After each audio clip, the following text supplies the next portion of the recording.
PSM Makassar menggelar latihan tertutup jelang laga pekan ke-27 Liga 1 2022-2023. Menjamu Dewa United di Stadion B.J. Habibie Parepare, Kota Parepare.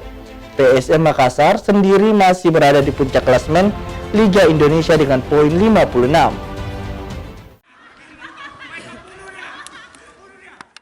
Jelang laga pekan ke-27 Liga 1 2022-2023, PSM Makassar menggelar latihan tertutup di Stadion B.J. Habibie Kota Parepare Selasa sore.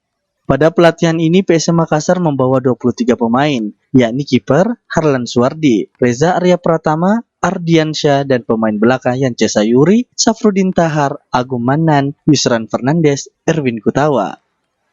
Kapten PSM Makassar Wiljam Pluim ikut latihan bersama 9 gelandang lainnya. Selain pemain gelandang, 4 penyerang handal PSM Makassar ikut dalam latihan ini, yakni Everton Nascimento, Mufli Hidayat, Ramadan Sananta, dan Ricky Pratama. PSM Makassar sendiri masih berada di puncak klasemen Liga Indonesia dengan poin 56, beda 4 poin dari Persib Bandung dengan poin 52, serta di urutan ketiga ada Persija dengan poin 51. Rusmawan Diraras, Lebes TV.